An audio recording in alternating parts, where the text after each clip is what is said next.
Hey everyone, Cooking with Sue here. I just wanted to show you what I'm doing with the coconut walnut mix that I made earlier today. If you saw me this morning, I was taking unsweetened coconut and you can use pecans, that's usually what I use, but I had walnuts today.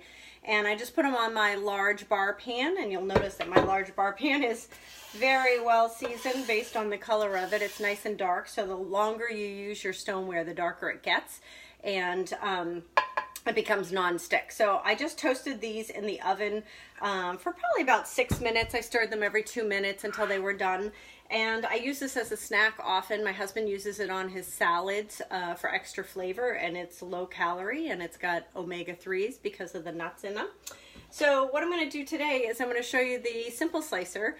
If you use this tool, you must always use the food guard. The food guard is going to keep your fingers from getting chopped, and I want you to see that there are little pokey prongs on the side here, and what that does is it keeps your food stable on here. So whether I'm going to be slicing an apple, but you can poke cucumbers and carrots and mushrooms or radishes, whatever you would put on a salad or a Subway sandwich, you can poke onto the food guard. So the food guard keeps your fingers away from the blade, which has 3 settings: thin, thicker, and thickest. And it's going to keep your fingers away from the blade. If you don't, I can guarantee you your thumb ends up getting chopped. So it's a safety thing, but I've had 6-year-olds use this tool, so as long as you're using the food guard, it is completely safe for everybody. Hey, great for onion rings, he says. Yeah, I agree. So one of the things I'm going to do is I'm just going to slice my apple, and speed is your friend. You want to get a good rhythm going, and you'll notice that I have my hand on the base first until the apple comes all the way down. Then I move my hand to the top so that I've got more stability and the apple goes all the way to the end. And you'll notice I did not core my apple. I just sliced it as is, and there is no waste. There is literally no waste on the entire apple. And what happens is the seeds actually fall right out.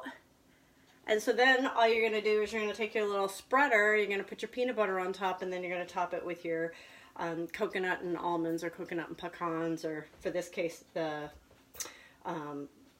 walnuts. So coming out soon. So I want to talk to you guys for just a quick second about a few tools that are being discontinued and coming out soon. So we have our tool turnabout, which will carry a ton of weight. Tons and tons of tools can go in this tool turnabout.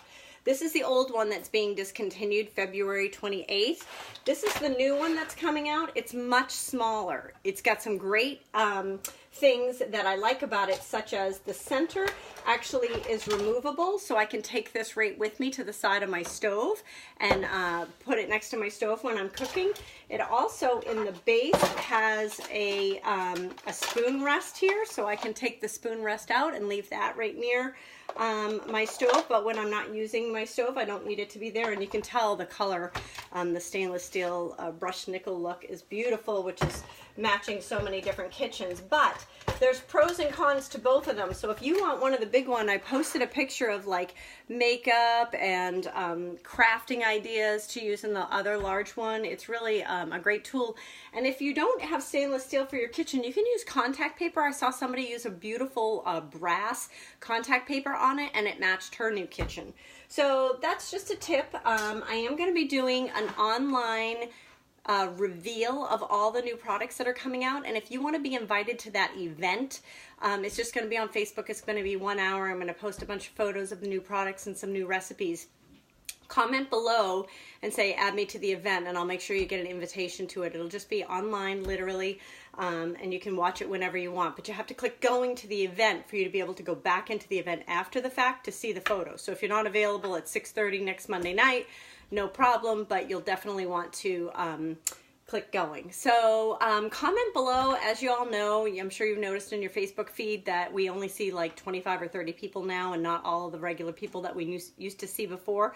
So please comment below. That way when I post something, you'll see my stuff, and I'll get to see what's going on your page, because unless you're viewing or commenting on people's pages, they're going to start not showing up in your news feed. So I'd like to see what you all are doing, so say hi. Bye guys.